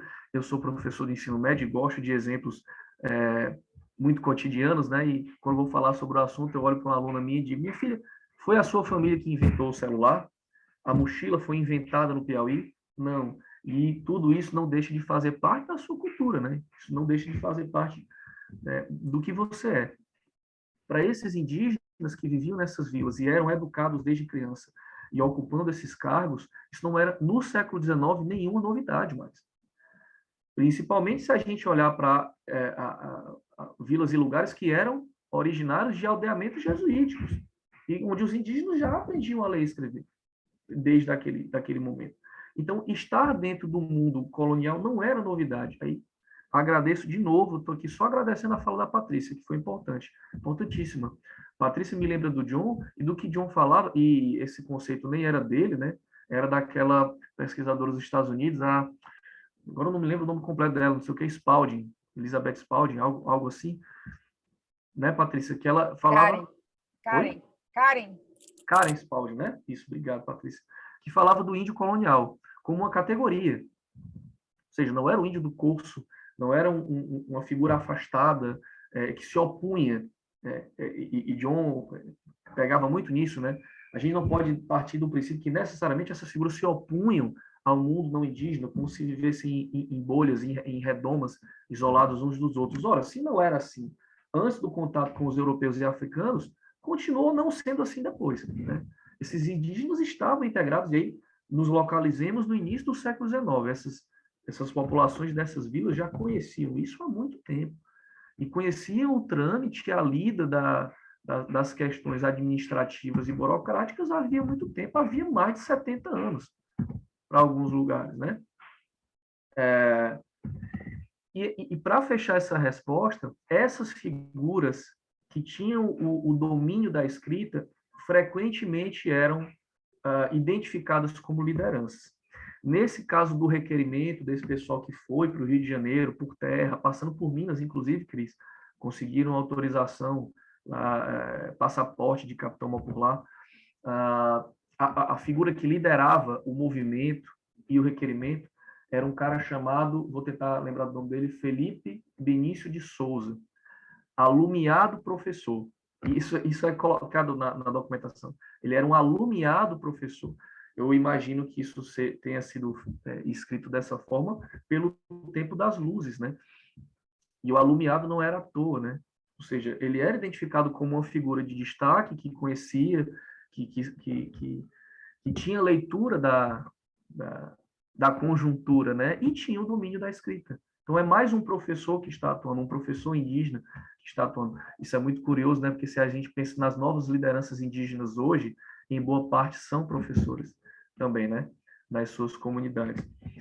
Mas, Cris, eu acho outras figuras como o Vitorino, sim. Aliás, como o Vitorino especificamente para o Ceará, não, porque ele está em todas, né? Eu ainda não identifiquei um indígena que está em todas como o Vitorino, mas indígena ocupando a posição de juiz ordinário nas suas vilas, sim.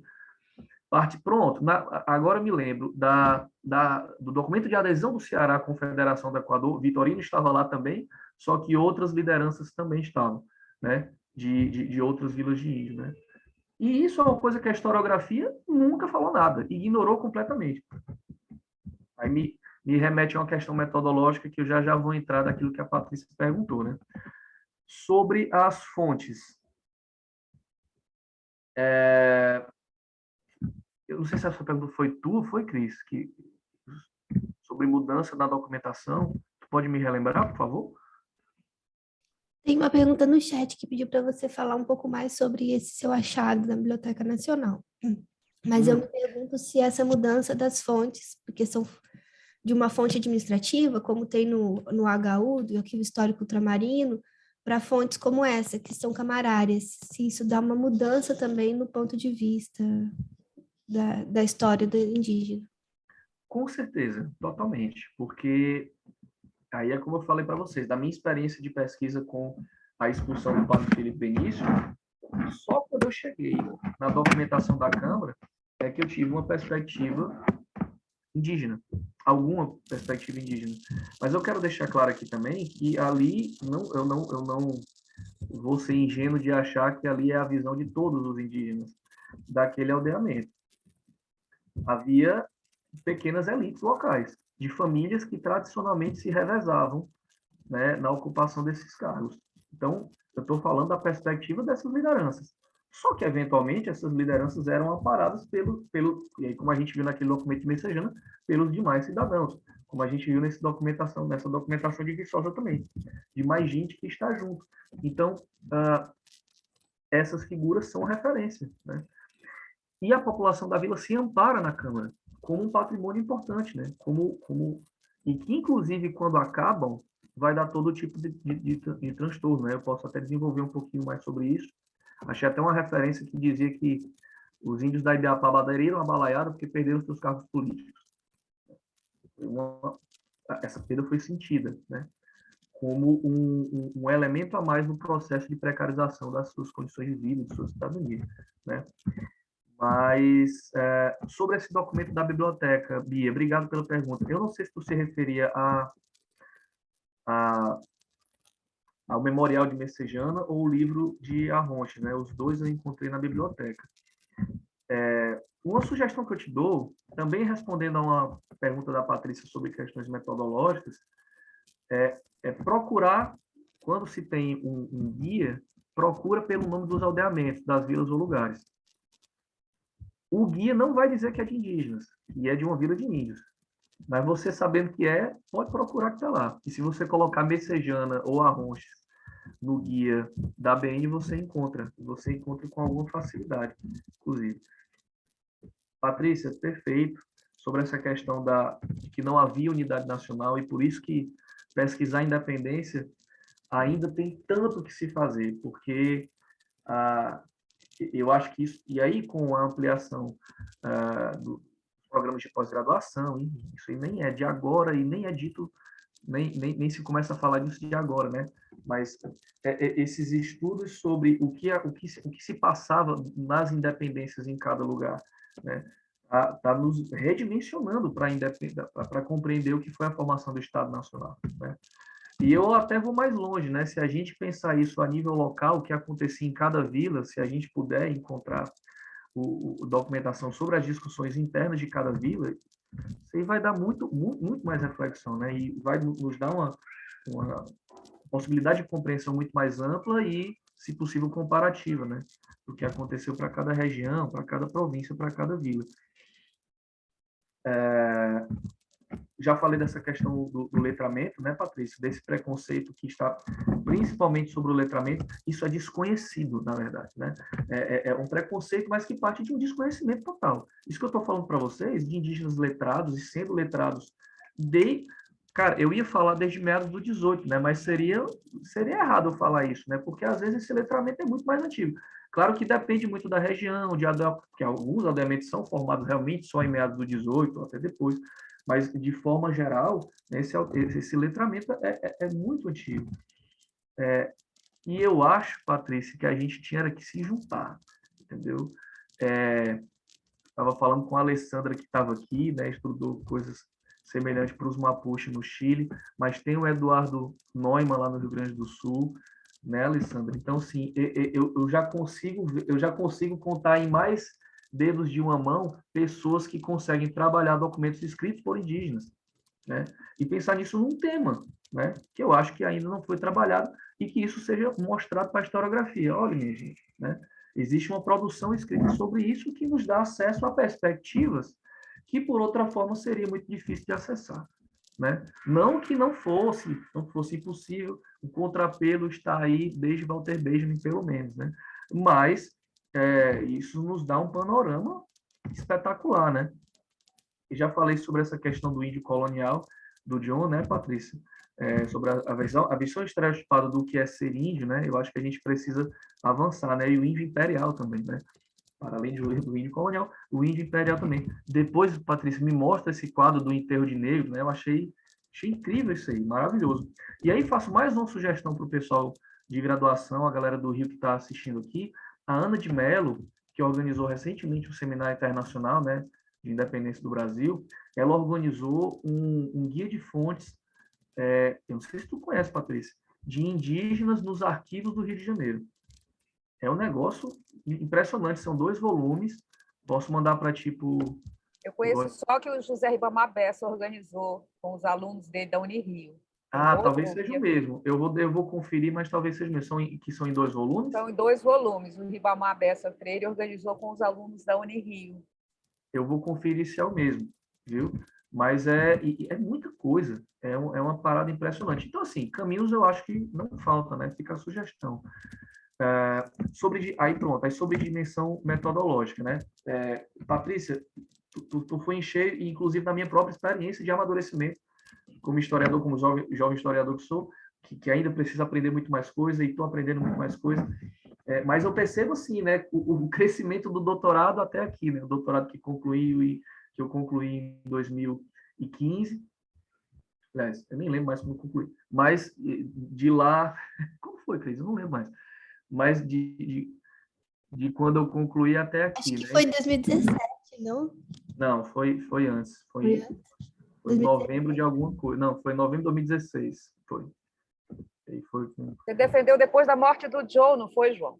Foi. Na verdade, o John morreu em 2013, quando eu cheguei, né? Eu cheguei, aí um mês depois ele faleceu, aí 2013, 14, rapaz, eu acho que foi final de 2000, foi final de 2015, acho que eu defendi final de 2015. Enfim, mas de lá até aqui, o que eu queria dizer é que de lá até aqui, eu consegui amadurecer em como fazer cruzamentos, né? Então, assim, uma primeira dica que eu dou, a gente precisa conhecer o lugar sobre o qual a gente está se debruçando, né?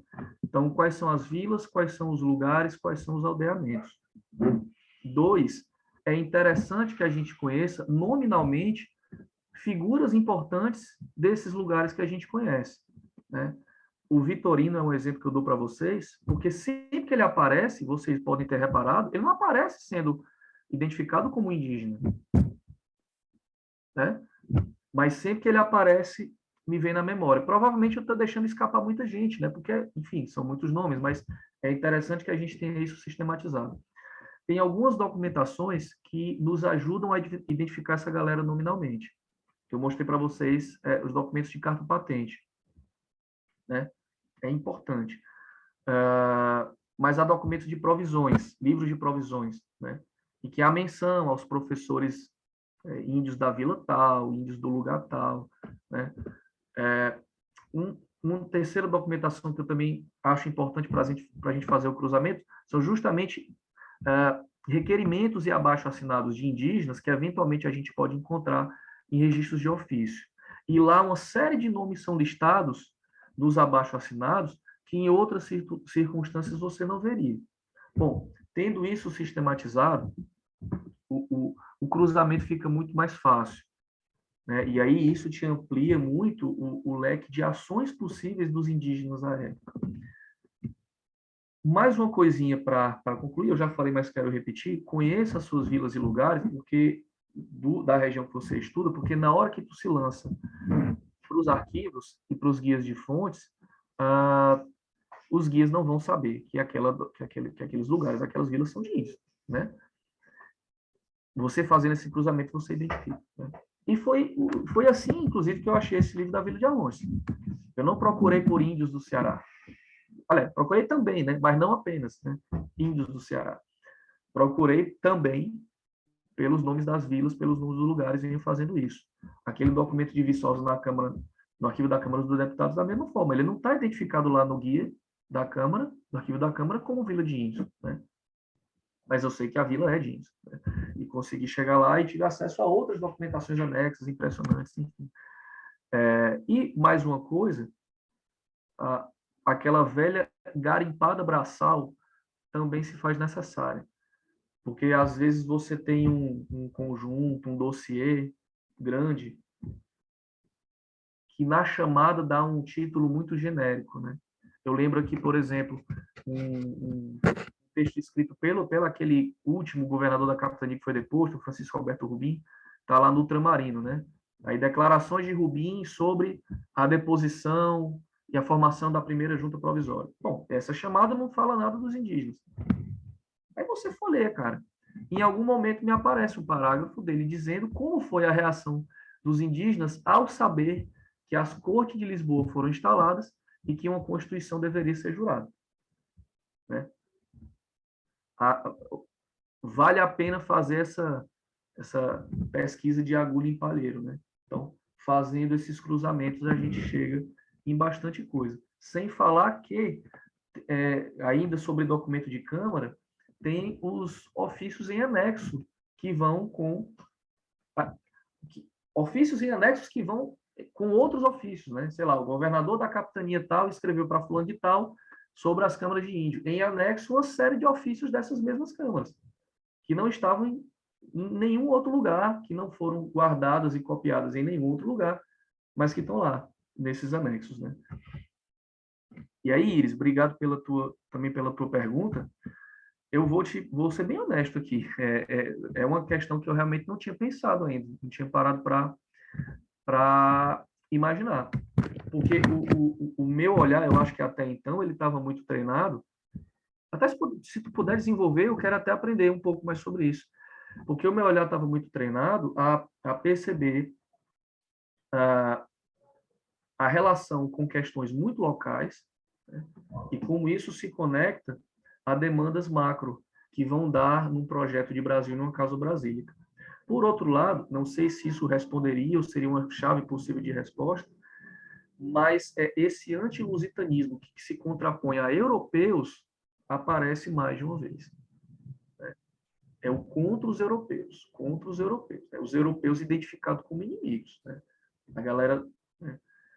Que não corresponde necessariamente ao contra o rei, muitíssimo pelo contrário. É uma defesa irrestrita ao rei, à monarquia, e, na verdade, eu entendo que foi por isso que os indígenas se colocaram adeptos da causa brasílica, mas o europeu era um inimigo. Por quê? O que é que eu acho? O europeu, aí são duas razões. Ele estava representando esse projeto das cortes, de limitação do poder do rei e fortalecimento dessas elites provinciais, por um lado. E dois, essas elites provinciais, havia alguns anos, se formaram com europeus. E a gente identifica, no Ceará do início do século XIX, uma ruma de português. Tá? Eu estou usando um termo bem cearense. Uma ruma de português lá, na Câmara de Fortaleza. Joaquim de Abreu Lage e José Agostinho Pinheiro, aqueles caras que tiveram as portas arrombadas em Maranguape, os dois eram portugueses. Né? Isso é muito interessante para mim pensar. Uma vez eu estava conversando com o Otaviano. Patrício, acho que tu conhece o Otaviano, né? Que é até do Ceará, que acho que está no Pará, salvo engano. Né? O grupo dele se chama Ruma, de história demográfica. Maravilha. Ele tem um livro importante, chamado Entre Bareiros e Bacamares, né, sobre o cotidiano, nessa passagem do 18 para o 19 no Ceará. Inclusive, me roubaram esse livro no ônibus. Eu estava viajando de Fortaleza para Teresina, dormi, quando eu acordei, o livro não estava mais comigo. É um ladrão letrado, né? Ladrão intelectual. Mas o fato é que uma vez eu conversava com ele e eu perguntava para ele qual era a origem geralmente das pessoas que povoaram o Ceará, assim, de onde é que elas vieram, se eram portugueses e se esses portugueses vinham direto para o Ceará. Essa passagem do 18 para o 19. Ele disse que geralmente essas pessoas vinham para o Pernambuco e passavam daí a manter pouquíssimos contatos com suas famílias em Portugal, era o que ele havia identificado. Mas são muitos portugueses. Assim, me parece, né? Eu não fiz nenhuma pesquisa muito densa sobre isso, mas me parece. Lembro de uma treta com portugueses na vila de Soure, né? Hoje é Caucaia, vila de índios, né? 2 portugueses que tretaram com os indígenas lá, não fica muito claro por quê. Mas, bom, não sei se isso é uma chave possível de resposta para a tua pergunta, mas te agradeço pela pergunta porque me ajudou a pensar no outro elemento. Não sei se eu tenho um minutinho, não quero tomar muito tempo, mas só para contextualizar como é que surgiu essa... Eu tenho encontrado isso, inclusive, na cartografia, sabe? E, sobretudo, mapas feitos por libertos, e eles se referem aos impérios incaicos, ao império do Montezuma e do Atahualpa, é muito interessante, me chama a atenção. Mas isso nessa conjuntura de 1817. Agora, na conjuntura do diretório, lá na academia que eu estudei, é muito interessante, no dia da inauguração da Academia Brasílica dos Esquecidos, o mote que os acadêmicos recitavam era: a academia, no dia da sua inauguração, foi invadida pelos índios Grens de Porto Seguro, e esses índios disseram aos acadêmicos que melhor seria eles atravessarem o Atlântico e levarem as suas oferendas para o rei Dom José, do que os acadêmicos fazerem os seus trabalhos. Então, é uma coisa que é maravilhoso, são poemas, cada acadêmico, então, se dedicou a fazer uma espécie de paródia da sua própria situação de homem letrado, ilustrado, quer dizer, o que é mais, o que seria uma mostra de maior lealdade, os acadêmicos fazendo seus trabalhos ou os indígenas prestando suas homenagens?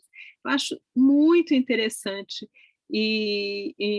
Bom, e na academia tem os famosos Domingos Loreto Couto e tal, mas depois a gente começa a perceber, entre os trabalhos que os acadêmicos tinham que fazer, um deles era comparar os indígenas brasileiros com os indígenas da América Hispânica.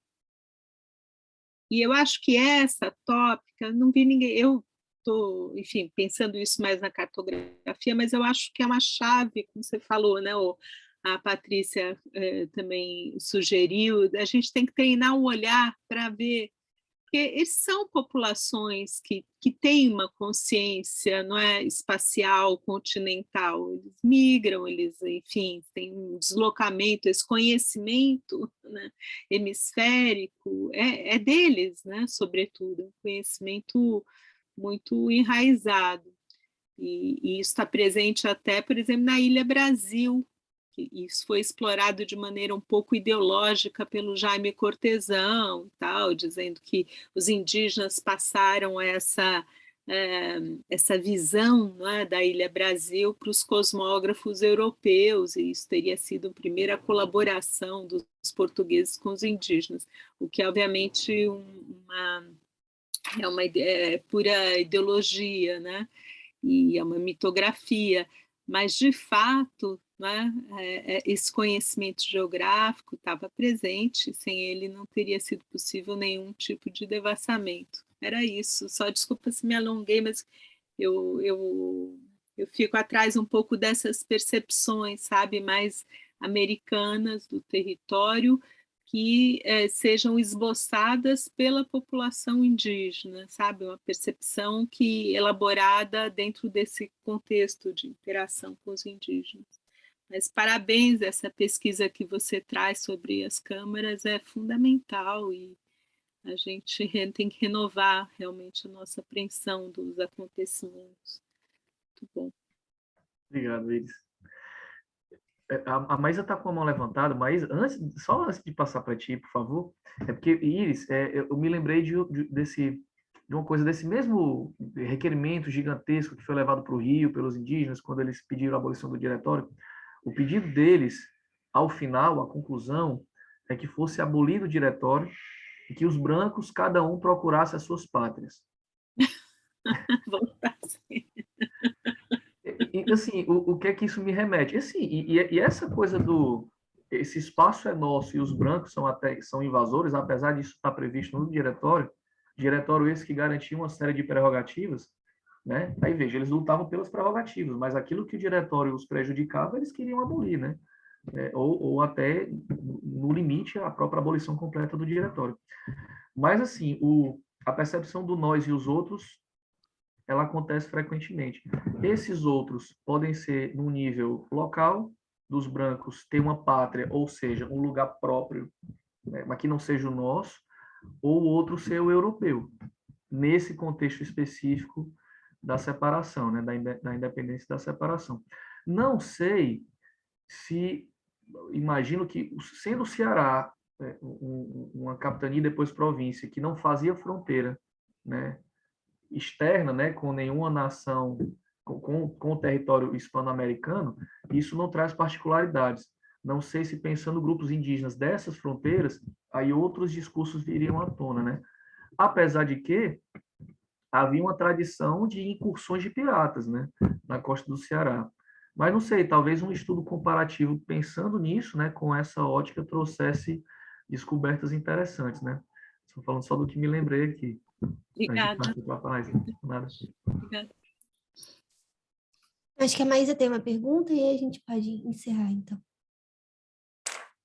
Espera aí, Cris. Só um minuto. Cris, você está me ouvindo? Estou te ouvindo sim, não Tá. É porque... Posso falar? Claro. É que deu um problema aqui no meu fone. Deixa eu guardar ele aqui, que aí senão eu não ouço vocês. Só, peraí. Pronto. Agora sim.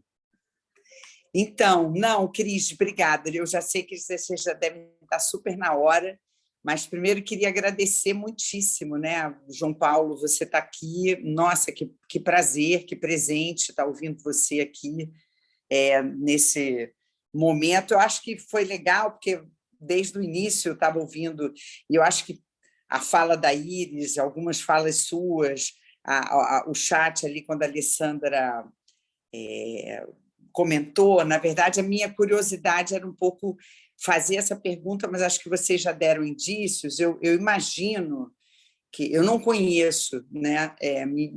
Se vocês conhecerem, até gostaria de saber, né? Você, Iris, falou alguma coisa, trabalhos que vão nessa direção de tentar abrir, né, essa questão essa questão indígena, da participação indígena, que a gente falou aqui, muito para além do momento da independência, né? A gente está falando, enfim, muito mais do que isso.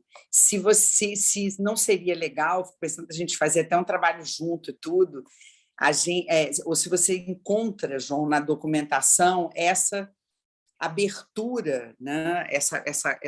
Esse diálogo, essa troca, essa circulação de grupos indígenas nessas fronteiras ou não, quer dizer, se há algum outro tipo de troca, né? Se você ou vocês, né, a Patrícia, Iris, Cris, enfim, se vocês encontram nessas documentações que vocês têm muito mais, né, estão muito mais acostumados do que eu, meu interesse nisso, não só pela questão indígena, também por conta dos sertões, do meu trabalho com sertões. Então, era um pouco para saber de vocês se isso tem indícios e se isso está na documentação e como que eu poderia, enfim, a gente poderia ter mais acesso a isso. É isso a pergunta, Cris. Obrigada. Obrigada, Maísa. Eu lembrei dos estudos da Glória Coca, coloquei aqui no chat, que fala sobre os vestígios indígenas na cartografia da América portuguesa, né? Então, ela vai para a cartografia procurar como esses conhecimentos indígenas, que é algo que Sérgio Buarque de Holanda já falava, né? Desses saberes mediadores. João, então a palavra é sua e depois a gente encerra. Oi, Maísa, obrigado. Só um minutinho, João, deixa eu ver se eu consigo. Pronto, vai, fala, que eu não estava ouvindo direito. Tá bom. Obrigado, Maísa. Já estou empolgado, viu, para a gente trabalhar junto. Isso ia ser bacana, né? Super à disposição, e já estou com as ideias aqui, viu? Mas, olha, a gente está falando de uma população super migrante, né? Que transitava o tempo todo e essa era a noia dos governadores da capitania do Ceará do período que eu abarco, né? Como controlar essa galera que não parava de transitar. Um governador que eu estudei mais a fundo no mestrado, o Mané Inácio Sampaio, que depois foi para Goiás e foi o último governador da capitania de Goiás, ele criou uma política de passaportes muito severa, né? Com normas, capítulos e tudo mais, né? E a ideia era justamente fazer com que essa população parasse de migrar, punir as pessoas que estavam fora das suas vilas e aldeamentos, a não ser que tivessem terras produtivas, né?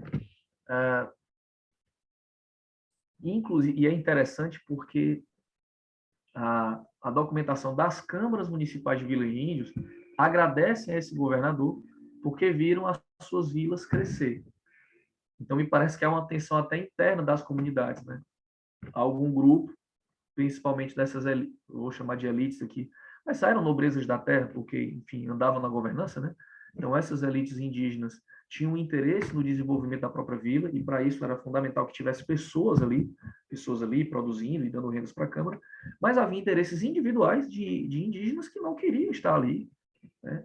Que se viam assoberbados com a demanda por trabalho, com a exploração e muitas vezes sem pagamento, com a violência dos proprietários e diretores, e que se mandava. Essa tensão interna das comunidades era constante.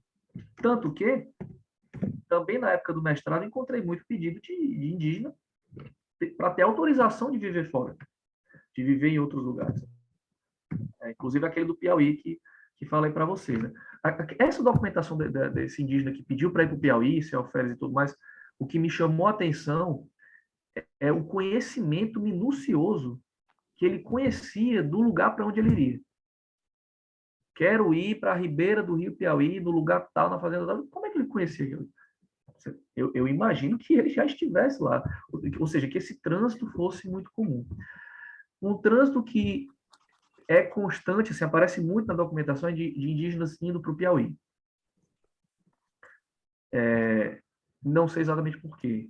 Não tenho todas as respostas para isso. Uma possibilidade de resposta é que no Piauí não tinham os mesmos impostos que tinha no Ceará. Na verdade, Alguns documentos já me adiantaram isso. Mas vendo uma documentação daqui do Piauí, o Aldemir de São Gonçalo do Amarante recebia indígenas vindos de Viçosa com alguma frequência.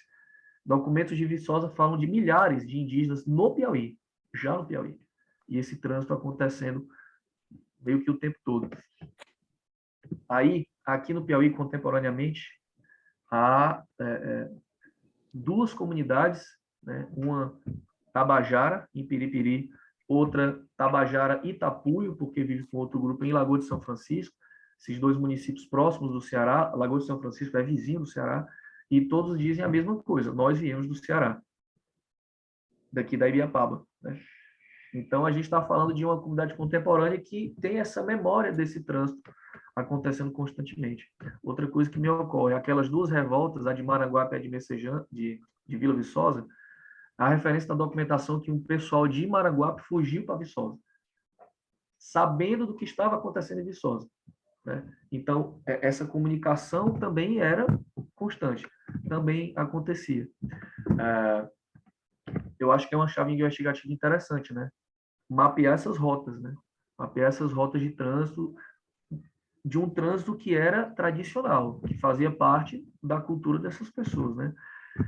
E mais uma coisa para dizer, mas eu não sei se eu estou respondendo bem a tua resposta, se era aquilo que tu esperava, mas uma coisa que eu acho super interessante na documentação do início do 19 também, uma tensão que havia nos mapeamentos cartográficos e demográficos sobre os indígenas. De que tensão eu estou falando?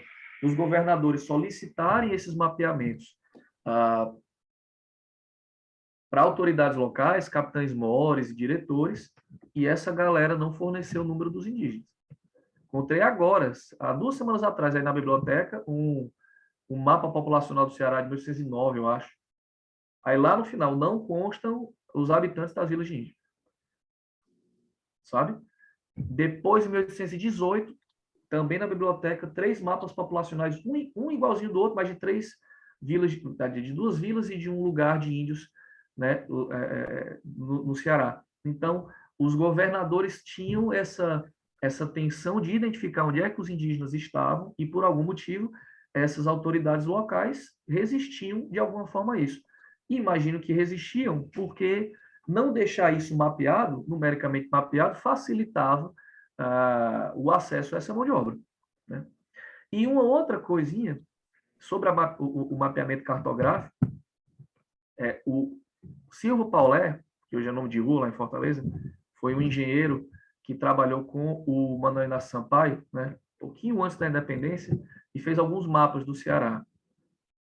Nesses mapas dele, ele faz referência aos termos das vilas, né? Para quem não sabe, o termo é o território do município.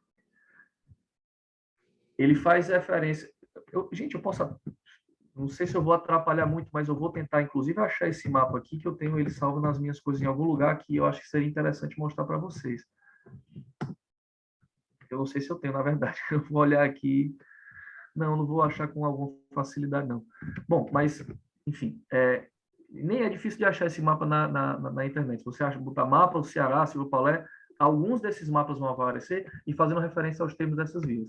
E aí tem referência ao termo de Fortaleza, ao termo de Aquiraz e ao termo de Monte Monovo.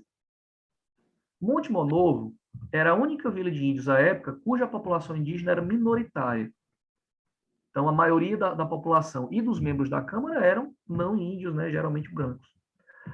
Só que, ao fazer isso, né, simplesmente se negligenciou a referência aos termos daquelas 3 vilas de índio que estavam ao redor de Fortaleza: Soure, Arronches e Messejana. E pela documentação das câmaras, a tensão é constante em relação à invasão de Fortaleza e de Aquiraz no território dessas vilas. Então, do que eu aprendo aí? Ora, se a cartografia não reconhecia esses territórios, muito menos reconheceria as elites das vilas vizinhas e os proprietários dessas mesmas vilas, né?